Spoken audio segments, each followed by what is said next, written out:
واجعله لنا هجتين يا رب العالمين.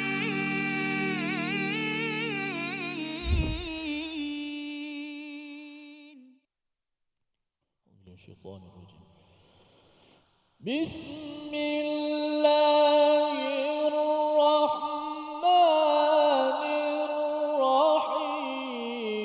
ولله ما في السماوات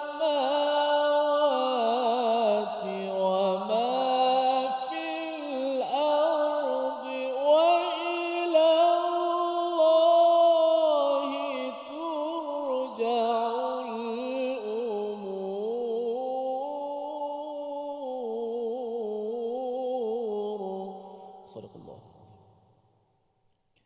Assalamualaikum warahmatullahi wabarakatuh. Bismillah wassalatu wassalamu ala Rasulillah. Kita bertemu lagi dalam My Quran Time, Quran Salat Infak. Dan Alhamdulillah hari ini kita bersama dengan Al-Fadhil Ustaz Tirmizi. Apa khabar Ustaz? Baik, Alhamdulillah. Alhamdulillah. Sehat? Alhamdulillah sehat. Alhamdulillah. Baik, jadi di samping itu juga Alhamdulillah kita meraihkan tetamu khas istimewa kita daripada Segamat Johor, Kumpulan Tilawah Batu Anam. Apa khabar tuan-tuan dan puan-puan? Alhamdulillah. Moga-moga perjalanan musafir daripada Johor Segamat jauh tu dan mudah-mudahan diberkati oleh Allah Subhanahu Wa Taala. Dan Alhamdulillah hari ini kita berbincang tentang apa yang kita sebut tentang Al-Quran, tentang tadabbur dan mudah-mudahan memberikan kebaikan dan juga manfaat kepada kita. Dan insya-Allah kita doa seperti biasa kepada Allah Subhanahu Wa Taala, Rabbi shrah li sadri wa yassir li amri wahlul 'uqdatam min lisani yafqahu qawli. Rabbi zidni ilma. Moga-moga Allah tambah ilmu kita, Allah beri kekuatan untuk kita beramal apa yang Allah perintahkan kepada kita insya-Allah. Dan sidang penonton rahmati Allah Subhanahu Wa Taala, kali ini sebelum kita pergi kepada perbincangan kita pada halaman yang ke-64 daripada surah Ali Imran, kita menyambung perbincangan insya-Allah pada hari ini pada ayat yang ke-109 dan ayat yang ke-110, yang mana insya-Allah sebelum kita pergi, kita tengok dulu apakah sinopsis perbincangan kita pada kali ini dan membawa kepada perbincangan kita ayat 109 berkenaan dengan Allah Subhanahu Wa Taala, pemilik kerajaan seluruh langit dan bumi dan juga meliputi dunia dan juga akhirat, dan ayat 110 penjelasan tentang sifat apakah ciri-ciri khair ummah yang dipilih oleh Allah Subhanahu Wa Taala. Dan insya-Allah sebelum kita memulakan seperti biasa perbincangan kita pada kali ini, kita mempersilakan Al-Fadhil Ustaz Tirmizi untuk memimpin bacaan ataupun memulakan bacaan kita pada kali ini insya-Allah. Silakan Ustaz. Baik, Alhamdulillah. Terima kasih pada sahabat saya, guru kita semua, Al-Fadhil Ustaz Mustafa Suki. Alhamdulillah kita dapat bersama-sama pada saat ketika ini untuk sama-sama kita belajar Al-Quran, baca dan juga kita nak tadabbur, mendengar kupasan tadabbur untuk sama-sama kita amalkan dalam kehidupan kita. Namun sebelum pergi lebih jauh, seperti biasalah kita akan mendengar terlebih dahulu bacaan daripada ayat 109 dan juga 110, dua ayat saja pada bahagian pertama muka surat 64 ini. Maka mudah-mudahan kita mendapat rahmat daripada Allah Subhanahu Wa Taala dan dipermudahkan urusan kita semua hari ini untuk sama-sama kita belajar kalamnya insya-Allah. A'udzubillahi minasyaitonir rajim. Bismillahirrahmanirrahim. Walillahi ma fis samawati wa ma fil ardi wa ila Allahi turja'ul umur.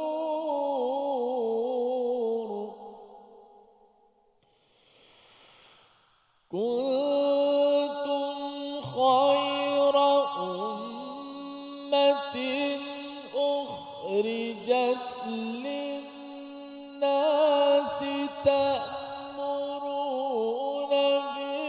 بالمعروف وتنهون عن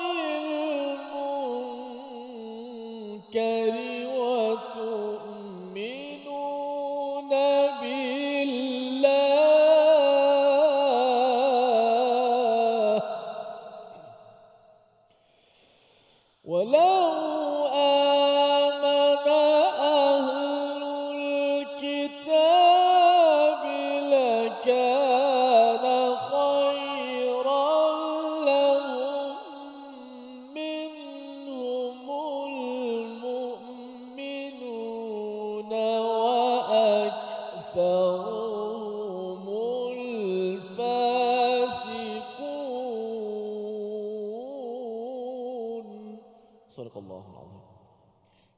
dan milik Allah lah apa yang ada di langit dan apa yang ada di bumi, dan hanya kepada Allah segala urusan dikembalikan.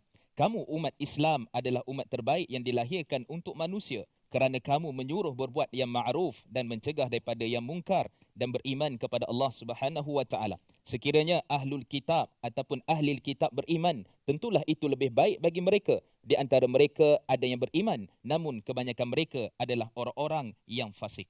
Sadaqallahul azim. Terima kasih kepada Al-Fadhil Ustaz Tirmizi. Dan macam mana nak bagi suara satu, yang kedua nafas panjang? Masya Orang kata Allah. menyelam dalam air, betul ke? Allah, ada jugalah sikit-sikit.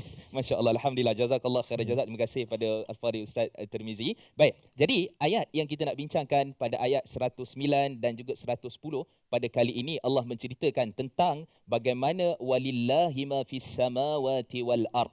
Dalam bahasa Arab, kata Al-Imam Al-Alusi, perkataan ma ini untuk segala sesuatu hidup dan tak hidup.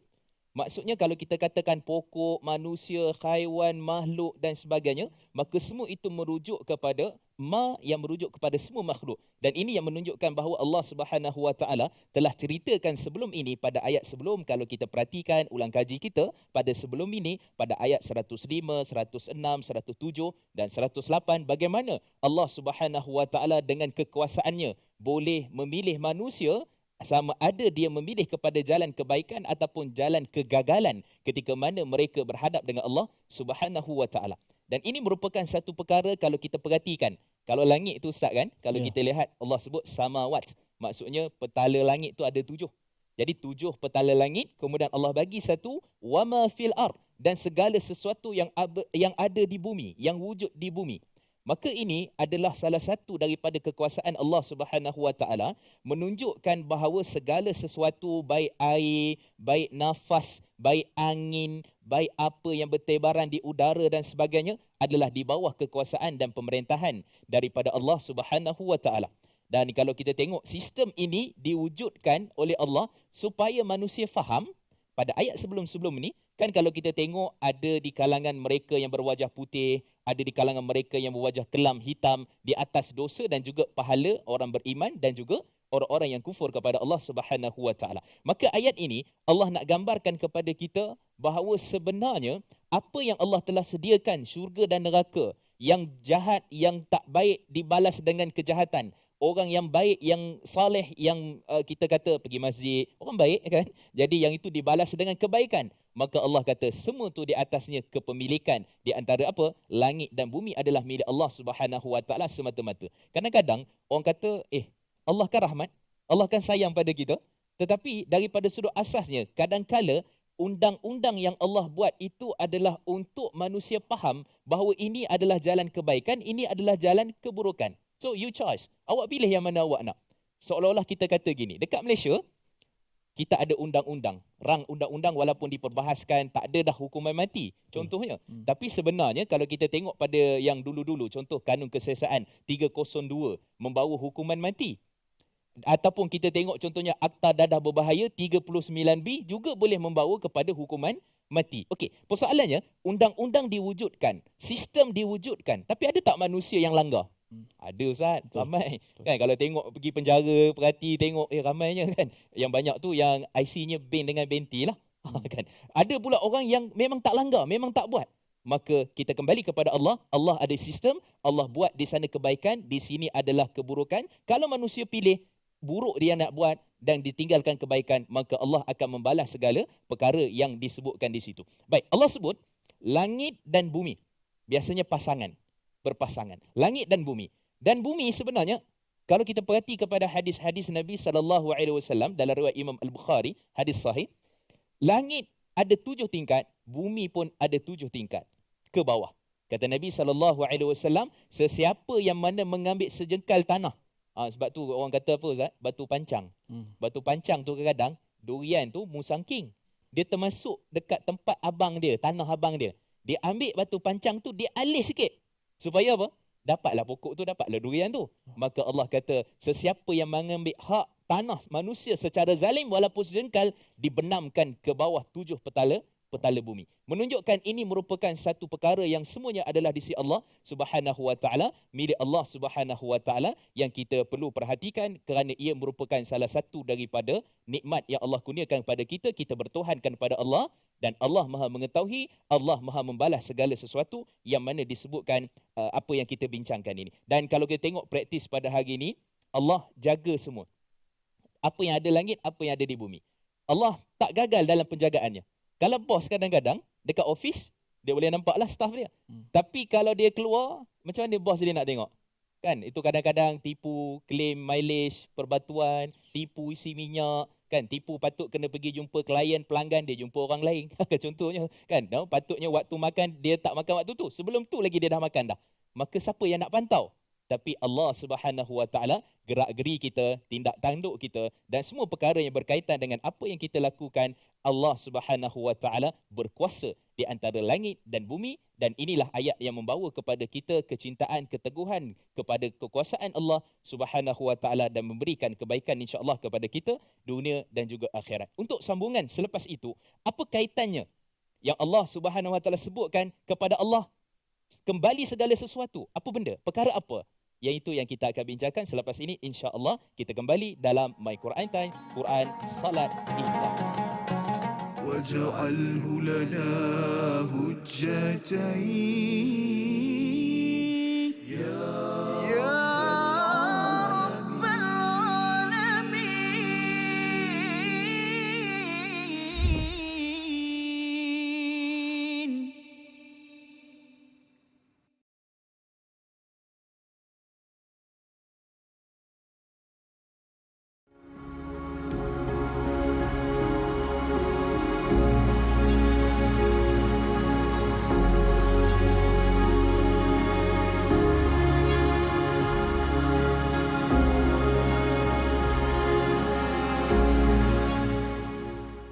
Al-Quran. Pelajari dan dalami kesempurnaan bacaan mengikut hukumnya. Fahami dan hayati maksudnya. Amalkan dan jadikannya sebagai panduan kehidupan. Bukan hanya kita belajar tadabbur, bahkan kita akan belajar tajwid secara mendalam dan ada segmen hafazan. Saksikan episod baharu My Quran Time 2.0 setiap hari 12.30 hari di TV9 juga di saluran Astro 149. ما جاهنا وارزقنا تلاوته.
واجعله لنا هجتين يا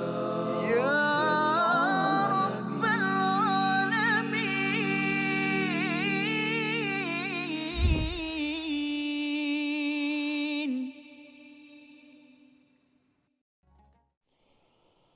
ولله ما في السماوات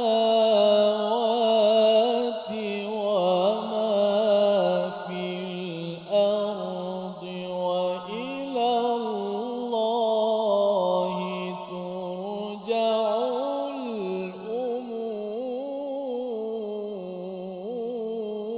الأمور. صدق الله.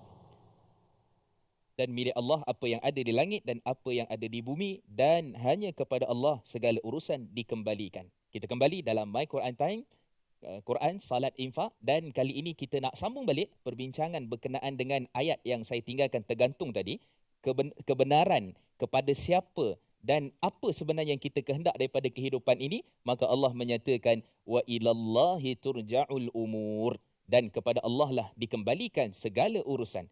Ustaz, dulu tak tahulah, mungkin Ustaz ada pengalaman waktu kita exam, abang-abang senior kita kata, nanti kalau dah jawab exam, tulis dekat bawah tu wa ilallahi turja'ul umur, supaya nanti pensyarah bila dia baca, dia kesian dekat markah kita. Dulu punya ni lah. Tapi alhamdulillah bila kita tengok, bila kembali, oh alhamdulillah lulus. Alhamdulillah lulus. Mungkinlah ada kebaikannya, tapi itu bukanlah satu sunnah. Sebenarnya bukan satu sunnah, tapi kita kena bagi tahu bahawa kita dah jawab, kita dah tulis, last sekali akhirnya kita kembali kepada Allah Subhanahu Wa Taala segala urusan. Tak tahu, mungkin Ustaz ada pengalaman tentang isu ni. Okey. Jadi ayat tadi kita kata wa ilallahi turja'ul umur. Satu isu yang sangat bagus dekat situ. Sepatutnya tak perlu diulang perkataan Allah Subhanahu Wa Taala. Kerana dekat depan tu dah ada dah walillah. Tapi Allah ulang dekat sini, patutnya boleh sebut wa ilaihi, sudah cukup. Hi itu maksud kembali kepada kata ganti nama Allah, hu tu, hi tu Allah, dan kemudian sudah cukup. Tetapi kata Al-Imam Ibn Ashur, ini menunjukkan bahawa pada lafaz Allah, lafzul jalalah, diulang supaya manusia intabih, beri perhatian bahawa sebenarnya Allah bukan hanya sekadar berkuasa di langit, di bumi, apa yang Allah perhatikan, tapi urusan akhirat juga Allah berkuasa. Maka ini menunjukkan bahawa segala urusan kembali kepada Allah Subhanahu Wa Taala. Dan bila kita melihat kepada ayat ini, kita kena faham bahawa inilah tuntutan tentang qada dan qadar Allah Subhanahu Wa Taala. Kata Syekh Abdul Rahman bin Nasir As-Sa'di, bila beliau menafsirkan ayat ini satu tafsir yang bagus. Tuan-tuan boleh rujuk, boleh lihat, ada dah diterjemah dalam bahasa Melayu. Perkataan yang ringkas, padat dan memberi makna yang tepat bagi perkataan-perkataan Al-Quran yang dikarang oleh Syekh Abdul Rahman bin Nasir As-Sa'di. Kata beliau, ini menunjukkan qada dan qadar, ketentuan, ketetapan yang Allah telah siapkan ketika mana kehidupan kita dekat dunia satu isu, kehidupan kita dekat akhirat juga Allah Subhanahu Wa Taala telah tetapkan.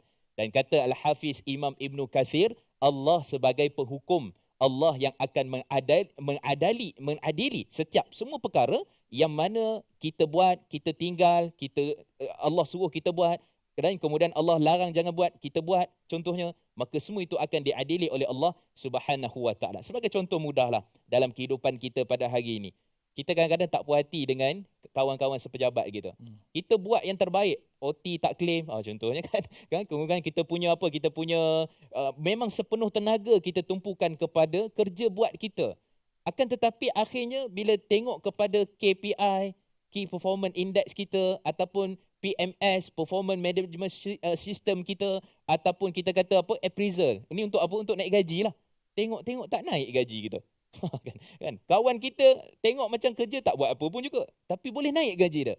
Dan kemudian kita faham bahawa kesungguhan kita dan tumpuan kita dan apa yang kita lakukan itu dibayar oleh Allah yang Maha Hakim ketika mana kita berada dekat akhirat nanti. Ini satu manusia yang satu keadaan yang manusia terlepas pandang tentang keadilan Allah, balasan daripada Allah Subhanahu Wa Taala terhadap apa yang kita lakukan, dan semua perkara itu kembali kepada Allah Subhanahu Wa Taala. Ini satu keimanan, keyakinan yang perlu ada dalam kehidupan kita dan menjadikan insya-Allah kita umat yang terbaik. Dan siapakah umat yang terbaik dan apakah sebenar maksud umat yang terbaik? Maka kita kembali kepada Al-Fadhil Ustaz Tirmizi untuk kita ambil ayat 110 dan kita nak faham siapakah manusia yang benar-benar percaya pada kekuasaan Allah dan benar-benar percaya pada kembalinya kepada Allah, dan apa ciri-cirinya. Silakan Al-Fadhil Ustaz Tirmizi. Baik. A'udzubillahi minasyaitanir rajim. كنتم خير أمة أخرجت للناس تأمرون بالمعروف وتنهون عن المنكر وتؤمنون بالله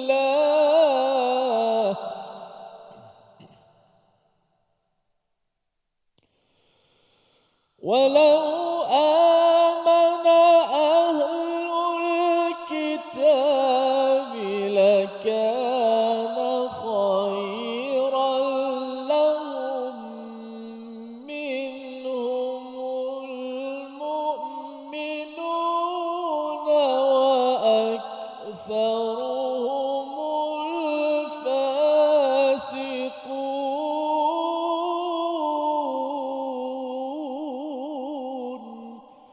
Sadaqallah. Kamu umat Islam adalah umat terbaik yang dilahirkan oleh untuk manusia kerana kamu menyuruh berbuat yang ma'ruf dan mencegah daripada yang mungkar dan beriman kepada Allah. Sekiranya ahli kitab beriman, tentulah itu lebih baik bagi mereka. Di antara mereka ada yang beriman, namun kebanyakan mereka adalah orang-orang yang fasik. Sadaqallahul azim. Jadi ayat ini menjawab kepada persoalan kita, siapakah mereka yang benar-benar beriman kepada Allah Subhanahu wa taala dan siapakah mereka ini di kalangan golongan yang berserah sepenuhnya kepada Allah Subhanahu wa taala. Maka Allah sebutkan 3 ciri pada ayat ini. Yang ini yang kita nak tanamkan dalam kehidupan kita nak sematkan dalam kehidupan kita, dalam amalan kita, supaya kita melengkapkan 3 ciri yang Allah Subhanahu wa taala sebutkan ini. Baik, Allah sebut kuntum. Allah tak sebut antum. Oh, masya-Allah. Ni dia sudut bahasa Arabnya. Kuntum ini ialah sebahagian daripada kamu. Tapi kata Saidina Umar Al-Khattab radhiyallahu anhu, kalau Allah nyatakan itu adalah antum, maka semua kamu. Tetapi bukan semua orang nak ikut. Bukan semua orang nak buat baik. Bukan semua orang nak mencegah perkara yang ma'ruf, nak mencegah perkara yang mungkar, nak ajak kepada perkara yang ma'ruf. Tapi Allah kata kuntum, maksudnya sebahagian saja. Sebahagian kecil daripada kamu. Kan kalau contohnya kita ambil exam. Ambil exam apa? Exam JPJ, nak lulus lesen. 50 orang mendaftar, belum tentu 50 lulus. Banyak jatuh dekat titi. Motor tu naik titi tu jatuh. Maka kita kata yang itu alhamdulillah, boleh lagi kita repeat, boleh lagi kita bayar, kita belajar balik dan kemudian kita lulus insya-Allah. Tapi urusan akhirat kita jangan buat main-main. Kerana Allah telah tegaskan pada ayat ini dan Allah kata tentang isu berkait dengan sebaik-baik umat ni dijawab oleh Nabi SAW. Nabi menyatakan khairun nasi qarni thumma alladhina yalunahum thumma alladhina yalunahum. Sebaik-baik umat kurunku, Nabi dan para sahabat, dan kemudian selepas itu para tabi'in dan kemudian juga kepada tabi'ut tabi'in. Ini generasi yang terbaik yang mana dipilih oleh Allah dan di kalangan mereka adalah di kalangan umat baginda Nabi SAW. Hadis sahih riwayat Imam Al-Bukhari. Dan ada satu hadis lagi yang ni saya rasa khabar gembira buat umat Muhammad yang dipilih oleh Allah sebagai sebaik-baik umat. Apa dia? Iaitulah mereka, kata Nabi SAW, Nabi tanya kepada para sahabat radhiyallahu an ajma'in, bagaimana kalau 1/3 di kalangan kamu, di kalangan umat ini yang masuk syurga? Sahabat kata, na'am Rasulullah, itu yang kami hendakkan. Bagaimana kalau 2/3 yang masuk di kalangan umat ini, ataupun Nabi sebut lebih daripada 1/3? Ya Rasulullah, itulah yang kami andaikan, itulah yang kami impikan. Kata Nabi SAW akhirnya, aku mengandaikan, aku berdoa kepada Allah, semoga separuh daripada umatku masuk ke dalam syurga Allah Subhanahu Wa Taala. Di atas apa? Di atas kerana mereka 3 sebab tadi. Yang pertama, ta'muruna bil ma'ruf. Mereka mencegah dari mengajak manusia kepada perkara yang baik. Dan juga watanhauna 'anil munkar. Yang kedua, iaitulah supaya mereka mencegah daripada perkara yang mungkar dan kemudian beriman kepada Allah Subhanahu Wa Taala. Kenapa iman tu patut diletakkan di awal? Iman dulu barulah bawa perkara baik dan mencegah perkara yang mungkar. Tapi tidak, iman diletakkan di hujung. Sebab tak semua manusia, kata Syekh Abdul Rahman bin Nasir Sa'di dan sebahagian ulama yang lain, tak semua manusia nak buat kepada perkara yang manusia beriman. Tapi untuk cegah perkara yang mungkar, ajak manusia buat baik, jarang-jarang. Dan kemudian kalau kita melihat kepada apa yang diperbincangkan, kelebihan bagi manusia, umat Muhammad kerana 2 perkara. Kata Imam Al-Alusi, pertama disebabkan mereka, diri mereka sendiri. Mereka tak buat jahat, mereka tak buat apa dan sebagainya. Yang ketiga, mereka tidak memudaratkan. Yang kedua, mereka tak memudaratkan pada orang lain. Contohlah kita kata, isap rokok dekat kedai. Diri dia dah mudarat dah. Dia mudaratkan kepada orang lain. Maka kita kata itu bukan umat yang dipilih oleh Allah Subhanahu Wa Taala, bukan umat yang terbaik, dan ini membawa kepada pilihan perkataan kita pada hari ini, iaitulah mu'jam kita. Kita memilih pada perkataan yang insya-Allah memberikan moga-moga ada kebaikan kepada kita, perkataan wa aktsarahumul fasiqun. Allah menyatakan kepada kebanyakan di kalangan mereka adalah termasuk di kalangan golongan fasik. Fasaqa. Fasaqa ni daripada perkataan ataupun fasaqa perkataan asal dan juga membawa perkataan boleh jadi fasiqun, fasiqin mengikut kaedah bahasa Arab dan maksudnya ialah fasik ataupun derhaka. Kata Imam Syekh Abdul Rahman bin Nasir Sa'di, maksud fasik ini kita boleh katakan ia merupakan keluar daripada ketaatan, mentaati Allah Subhanahu Wa Taala, maka hukumnya adalah fasik. Sebab tu mazhab Syafi'i mereka tegas. Kalau ayah tu dia pakai rantai, dia pakai subang, dia jadi wali kat anak dia. Dia gangster kan. Dia kata ni aku nak kahwinkan anak aku ni contoh kan. Dan mazhab Syafi'i dia fasik.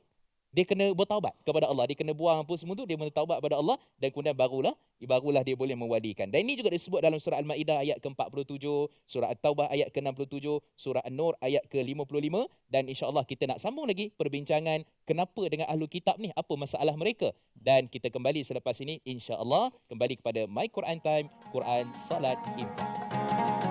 واجعله لنا هجتين يا رب العالمين.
جاهينا وارزقنا تلاوته.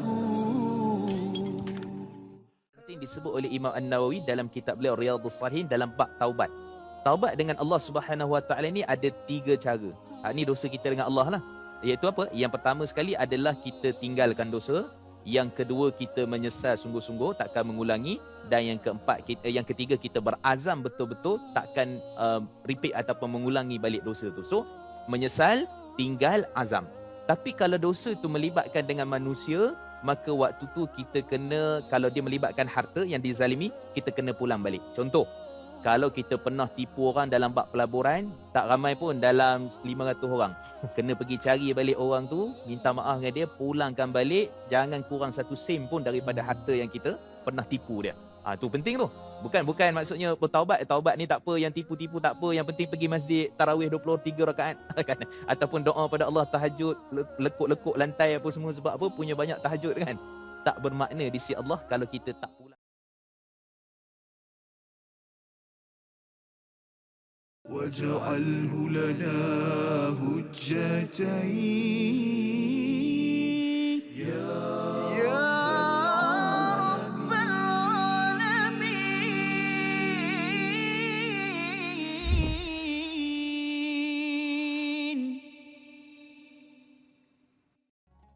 رقت عيناي شوقا ولطيبة ذرفة عشقا فأتيت إلى حبيبي فاهدأ يا قلب ورفقا صلي على محمد السلام عليك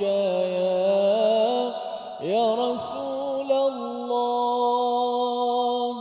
السلام عليك يا حبيبي يا نبي الله يا رسول الله.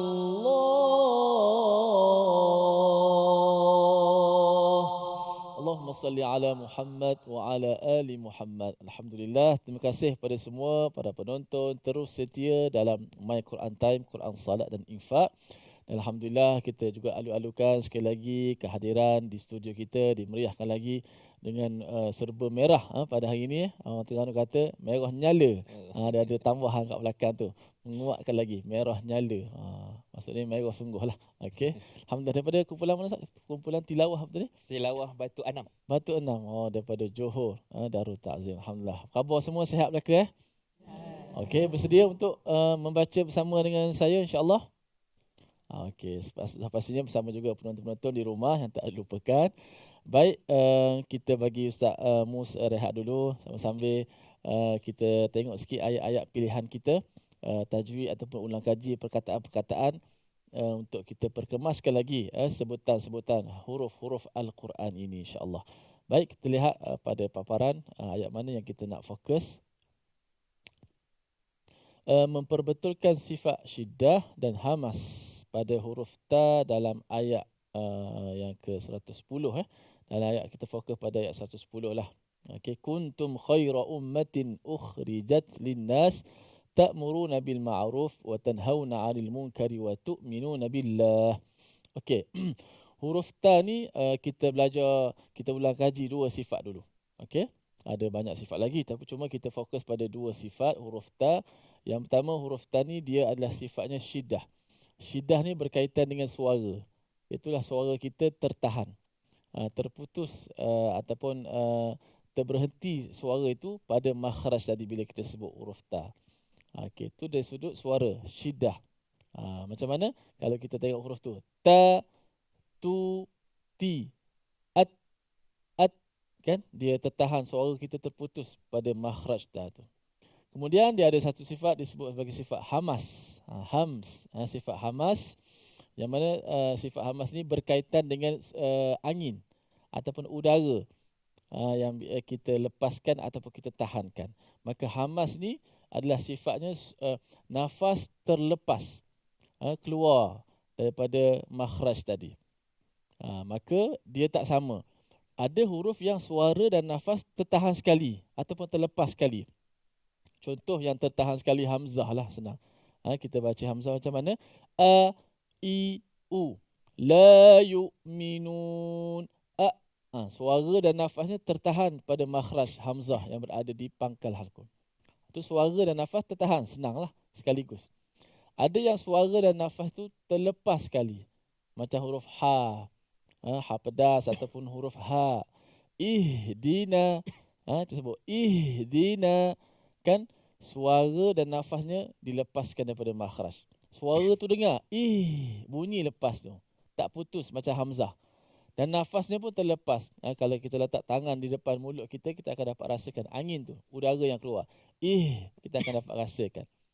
Tu maksud kita nak nampak perbezaan suara dan nafas itu. Adapun ta ini dia tak sama. Suara tertahan tapi nafasnya terlepas. Suaranya tertahan. At, huruf ta mati. At, barulah ada hamas sedikit. At. Okay, so kalau hujung lidah kita ni, huruf ta, hujung lidah ni, tekan belakang gusi pengikat gigi kacip kita tu. Kan?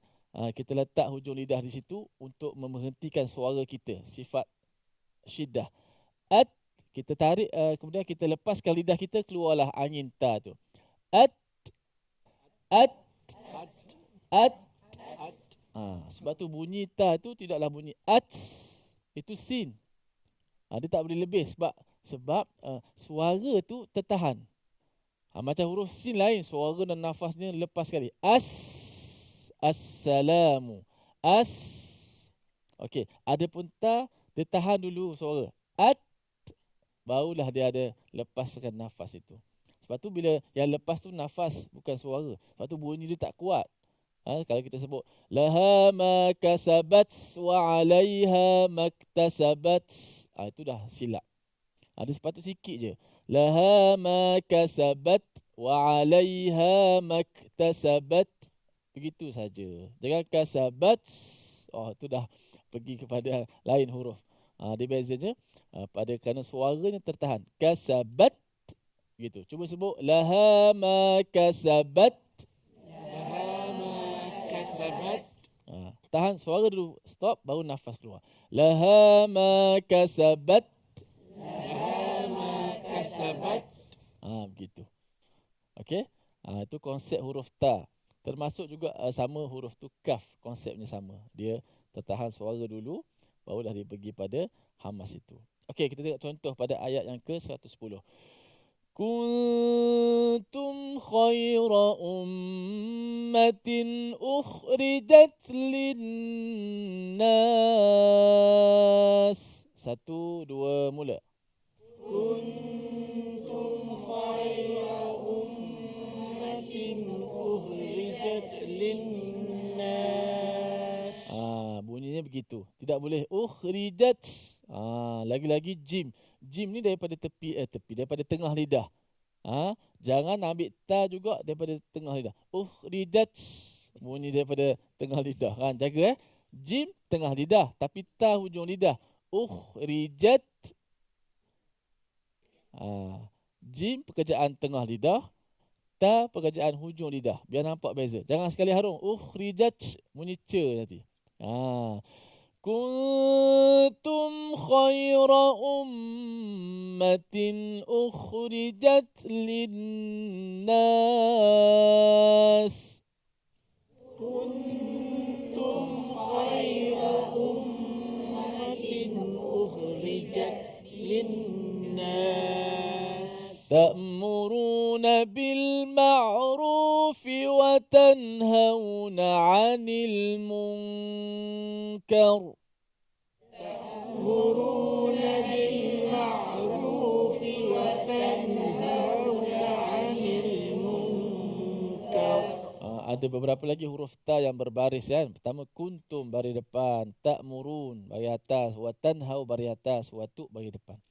So ta yang berbaris ni tadi mati ukhrijat linnas, sifatnya suara tertahan, berhenti pada makhraj, kemudian lepaskan dia punya angin hamas itu pada huruf ta. Bila berbaris pun sama juga. Mesti ada suara tertahan, syiddah dan juga hamas. Cuma sifatnya tak sejelas bila huruf tu mati.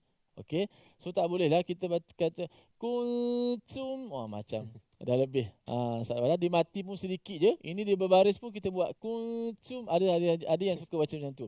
Wa ta'muru, tak boleh baca wa ta. Biasa saja. Ta ti tu. Sebenarnya dah hamas sedikit. Kalau tak percaya, letak tangan depan mulut, kita akan rasa angin. Ta ti tu.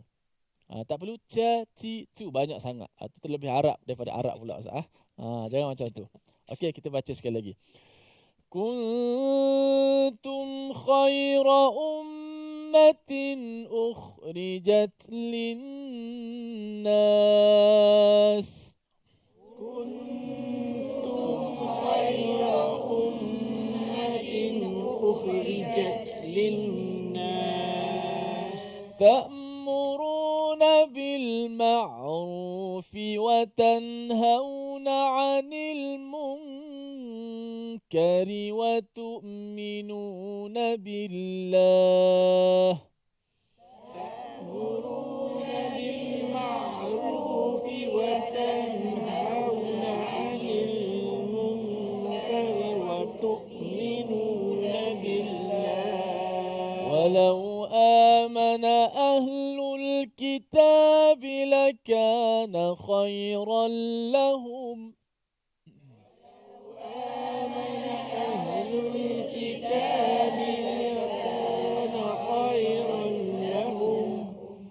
Minhumul mu'minuna wa aktharuhumul fasiqun.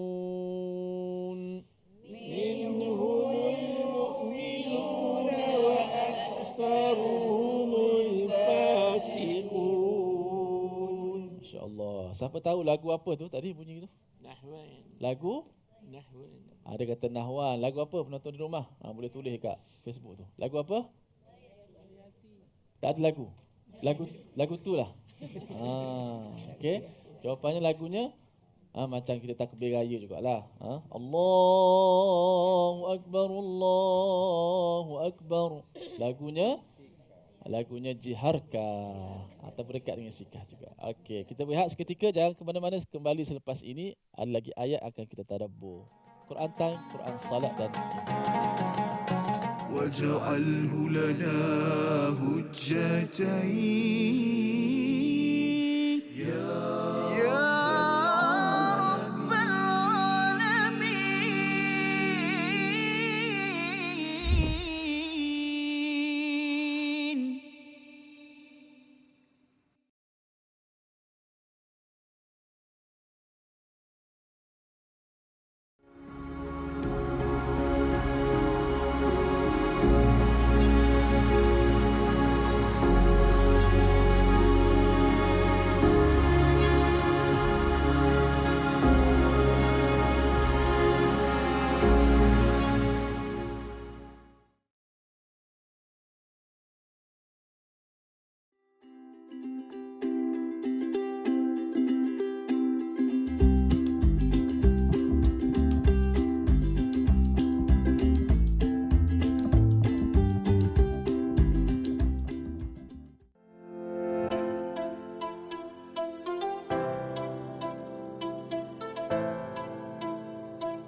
تلاوته.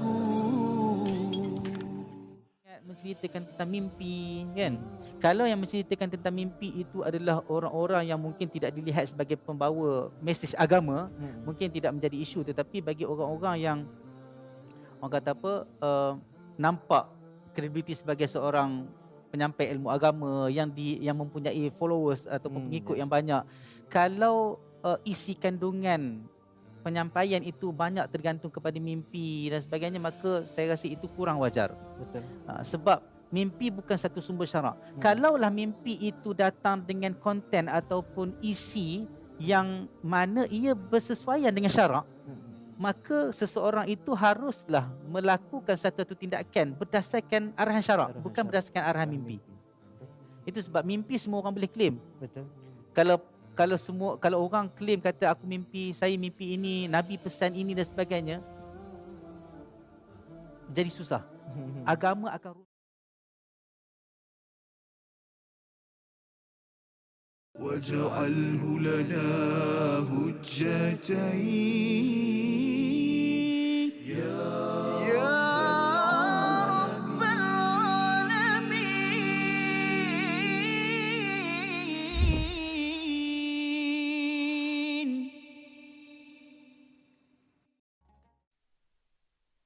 Kembali kita dalam My Quran Time, Quran, Salat, Infak, dan Alhamdulillah tadi kita dah belajar hukum-hukum berkait dengan tajwid. Rupanya sepanjang tu saya perhati daripada ayat 110 ada 6 huruf ta. Jadi itu semua nak kena kontrol Ustaz. Betul. Kena betul-betul supaya dia tak terlepas, anginnya lebih.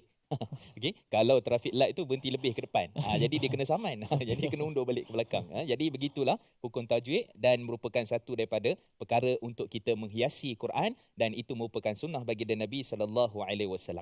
Baik, jadi dibacakan pada ayat yang kita bincangkan separuh tadi tentang cerita siapakah orang-orang yang mana Allah iktiraf sebagai sebaik-baik umat, dan kemudian kita nak tengok rupanya ada yang di kalangan sebahagian orang mereka ini kembali kepada mensyirikkan Allah dan tidak kembali kepada tauhid kepada Allah dan tidak ataupun mengingkari apa yang Allah telah perintahkan kepada mereka. Dan insya-Allah ini kita sambung, kita dipimpin oleh Al-Fadhil Ustaz Tirmizi. Kita baca separuh ayat daripada ayat 110 daripada walau amana, insya-Allah. Silakan Al-Fadhil Ustaz. A'udzubillahi minasyaitanir rajim. Walau amana ahlul kitab lakana khairan lahum minhumul mu'minuna wa aktsaruhumul fasiqun.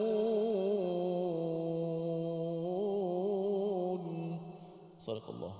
Seandainya ahli Injil ataupun ahli kitab dan juga yang memiliki kitab Taurat, ahli Taurat dari kalangan Yahudi dan Nasara membenarkan Muhammad sallallahu alaihi wasallam dan segala yang dibawanya, maka hal itu menjadi sesuatu yang lebih baik bagi mereka di dunia dan juga akhirat, dan ada di kalangan mereka yang beriman dan sebahagian besar daripada mereka fasik ataupun keluar daripada ketaatan daripada Allah Subhanahu wa taala. Ayat ini merupakan ayat sebagai peringatan bagi kita. Kerana fasik ini satu sifat yang semua manusia, hatta umat Muhammad tidak akan terlepas.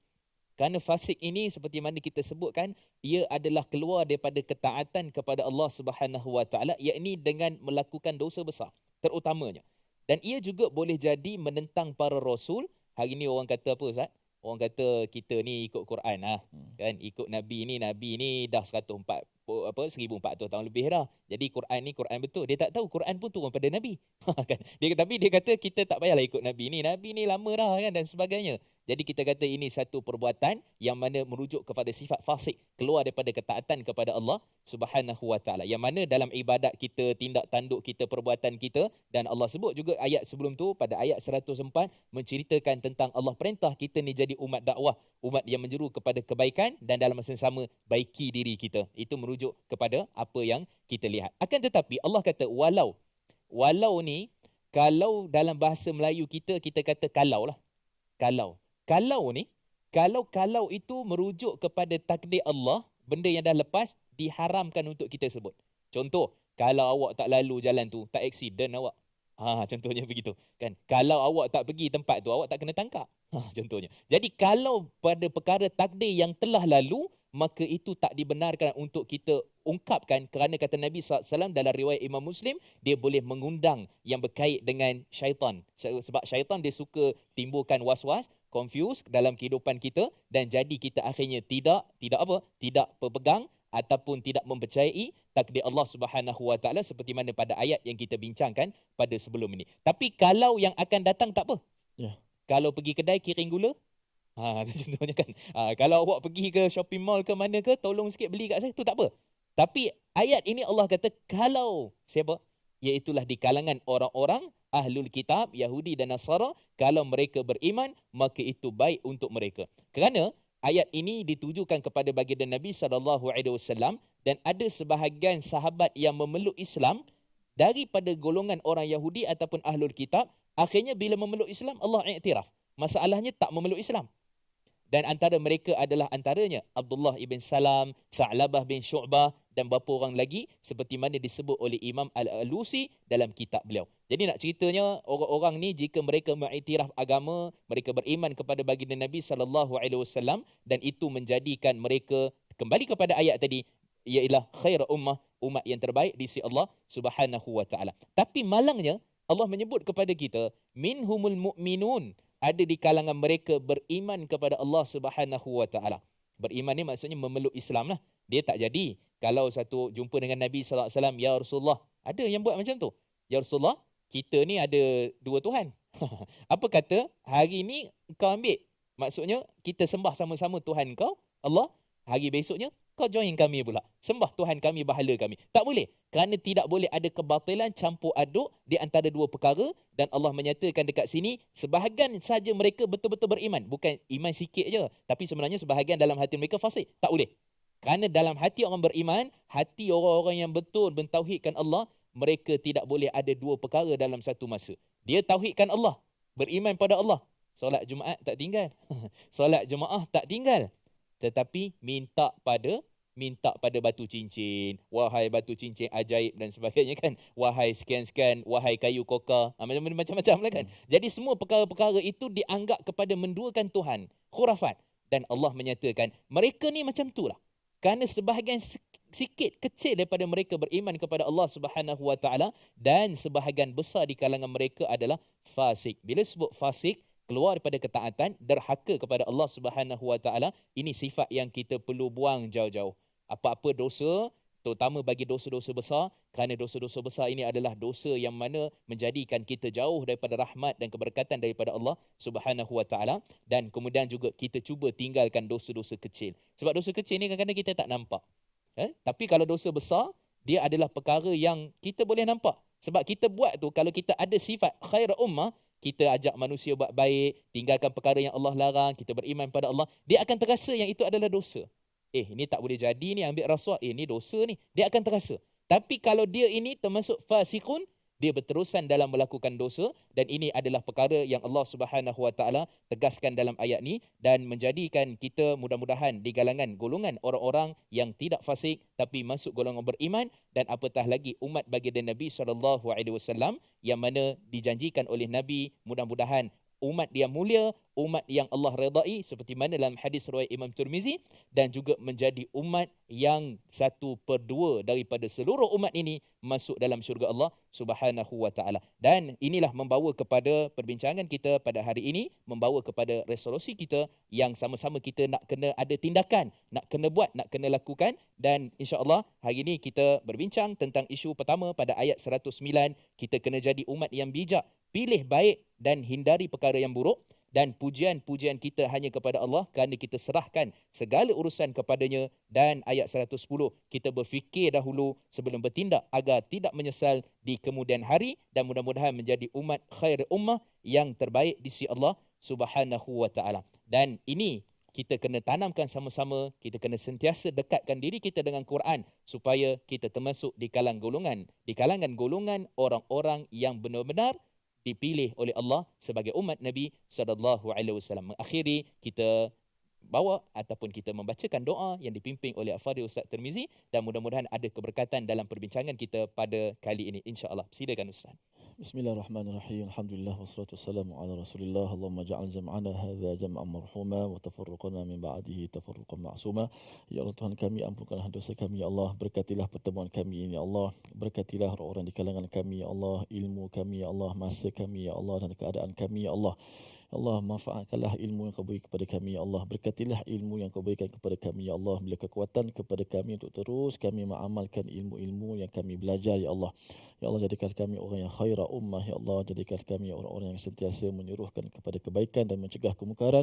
Dan ya Allah, matikanlah kami dalam keadaan iman ya Allah. Jadikanlah kami orang-orang yang beriman ya Allah. Walhamdulillahi rabbil alamin. Amin ya rabbal alamin. Terima kasih kepada Fadhil Ustaz Tirmizi, dan ini merupakan perkara yang kita tinggalkan. Rupanya golongan orang Yahudi, Allah kata kepada mereka kalau kita berperang dengan mereka kita pasti akan menang. Dan kemudian ada sifat orang-orang Yahudi yang mana akan dibincangkan pada episod yang seterusnya, dan ini kita sama-sama gerakkan ataupun kita sama-sama sumbang, baik idea, baik kita punya harta yang kita ada kepada tabung gerakan Al-Quran, dan di situ ada QR yang tuan-tuan boleh bersama, dan insya-Allah mudah-mudahan memberi kebaikan dan sedekah amal jariah, mengalir pahalanya daripada dunia kepada akhirat dan memberi kebaikan kepada kita. Dan mudah-mudahan Allah berkati. Terima kasih sekali lagi kepada Al-Fadhil Ustaz Tirmizi, dan kita bertemu lagi pada waktu yang akan datang, pada masa yang lain dan pada ayat yang lain, sentiasa dengan Quran. Jadikan Quran dalam kehidupan kita. My Quran Time, Quran, Salat, Infak.